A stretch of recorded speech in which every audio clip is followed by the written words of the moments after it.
បាទសួស្តីបងប្អូនទាំងអស់គ្នាតែគុំមកកាន់ជាមួយកាប់ដល់ថ្ងៃទី12ខែ3ទាំងអស់គ្នាបងប្អូនយើងណាបងប្អូនយើងបាទតើលេខយើងពីម្សិលមិញយើងចូលបាន30 គុត 38 ឯងមានចូល38បាយ83ច្រឡំបងប្អូនយើងបាទនៅក្នុងនេះយើងបានចូលអុកទួនពីប៉ុស្តិ៍ណាបងប្អូនដល់មិញបាទពីបានអុកខ្ទង់ណាបងប្អូនណាកាលពីម្សិលមិញបងប្អូនយើងបាទបានអុកខ្ទង់30បានពីប៉ុស្តិ៍30 គុត 38ជាមួយពេលថ្ងៃយើងអុកខ្ទង់10និងខ្ទង់30យកចូលទៀតណាបងប្អូនបាទហើយ3លេខយើងក៏បានចូលដែរបងប្អូនអមមិញបាទយើងលេង637មក237គុណហើយយកឡើងលេខធំយើងស៊ីម្លេខបាទតែយកឡើងបានអស់ទុំ32ប៉ុស្តិ៍បាទយើងឲ្យ34មក30គុណ38បងប្អូនណាបាទហើយយើងឲ្យ47មក43បាទយើងឲ្យ3មក68បាទហើយយើងឲ្យ187វាមក179ខុសលេខ8លេខ9ខុសមកគ្រាប់បាទហើយយើងឲ្យ100យើងឲ្យ3យកឲ្យ637បាទវាមក368បាទបងប្អូនបញ្ជាក់637បងប្អូនចេះឡើងម្លេចណាបាទគឺចូលដល់បងប្អូនយើងណាពីម្សិលមិញតែឥឡូវនាំបងប្អូនយើងទៅយកដល់ថ្ងៃទី11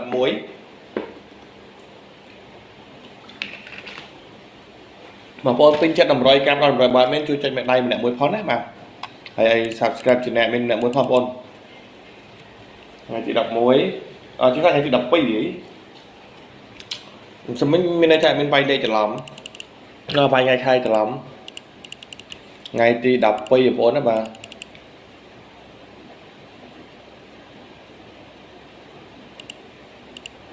ថ្ងៃទី12អត់មានឲ្យបងប្អូនអមមិញយកតម្រុយទៅលេងជាមួយនឹងអុកទុំ10បណ្ដាបងប្អូនណាបាទអុកទុំ10ខ្ទង់8បងប្អូនយើងអញ្ចឹងបងប្អូនឆ្លាញ់អាចមានយកទៅលេងបានបាទពីខ្ទង់នេះខ្ទង់10ខ្ទង់8បងប្អូនយើងណាបាទលេងជាមួយនឹង17 85 74ហើយនឹង41បងប្អូនយើងបាទនេះជាតម្រុយអត់មានដើមបងប្អូនអមមិញយកទៅលេង741